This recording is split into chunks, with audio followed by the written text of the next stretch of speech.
So friends, here we are again, trying this second story that cut out on volume, but I'm willing to read it again, and it's such a good story that I want you to hear it. But it is called Hidden Jews in the Warsaw Zoo.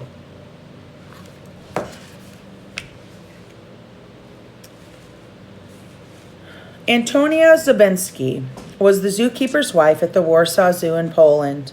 Antonia loved taking care of the animals in the zoo, and also her son, Ryszard. Being a caretaker of the animals allowed the Zabinskis to study and be part of the animals' lives. Their daily activities were interrupted by the horrors of World War II.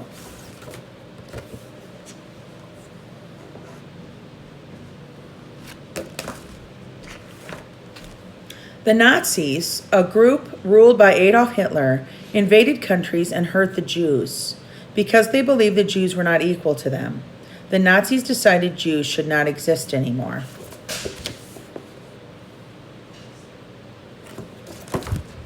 When the Nazis invaded Poland, they took or destroyed many of the animals in the Warsaw Zoo. The Nazis then used the zoo as a pig farm and to house certain animals they thought they might want later.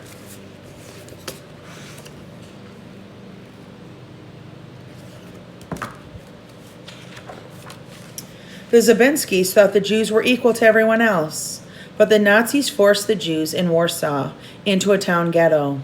Here, the Nazis kept the Jews separated from the rest of the city's population. The Warsaw ghetto had horrible conditions for the Jews. They were crowded into small living areas, had very little food, medicine, clothing, or other items to keep them warm in winter or cool in the summer.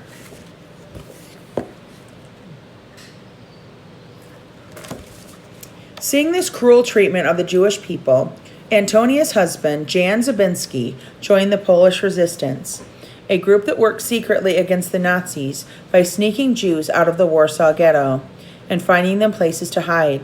Some Jews went to houses and churches, but the Zabinskis had an unusual hiding place.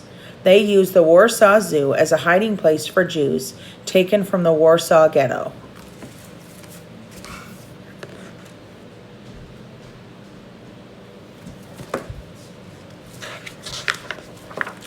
During the war, the Warsaw Zoo was a very busy place. When Jan started to bring the Jews to the zoo, Antonia would find them a place to stay.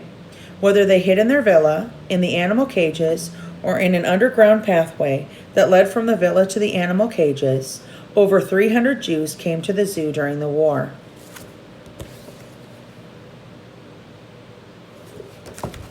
Antonia used a variety of methods to safely hide the Jewish guests at the Warsaw Zoo.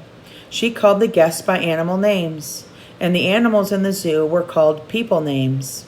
In fact, Ryszard said at the time, "Mom, this house is totally crazy. You use animal names for people and people names for the animals. I never know whether it's people or animals you're talking about."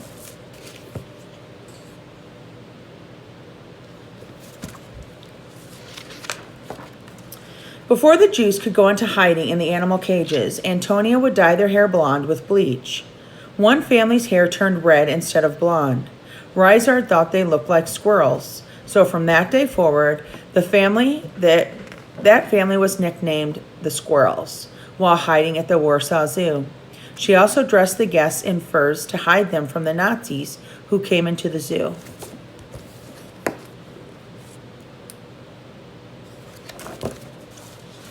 While working in the Warsaw ghetto for the resistance, Jan was caught by a Nazi for helping Jews to escape and was sent to Germany to a prisoner of war camp.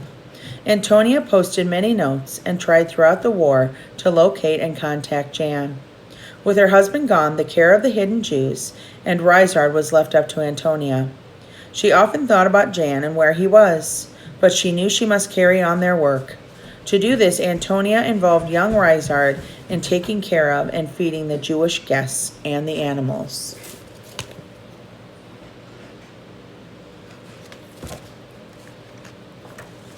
The Allied armies entered Warsaw January 17, 1945, defeating the Nazis.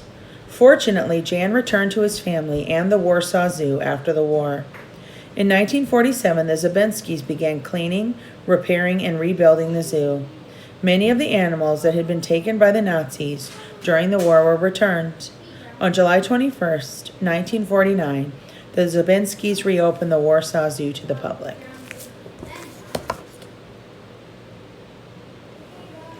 So, this book was made possible by the A Book by Me organization and my good friend Deb Bowen. If we were at school, I would have Deb come and visit us. And actually, next year I'll have her do that. And you'll get to see her 7th graders. And 6th and 7th grade can have the honor of hearing Deb Bowen's story, and maybe she'll bring somebody who told one of these stories or lived one of these stories as well. But when I think about those people in that book, I think that they really do have a lot of saint-like qualities, and I think it is really wonderful when people risk their lives or think about other people and not so much of themselves when making decisions in their lives. So hopefully this works. Miss you guys. Have a good day.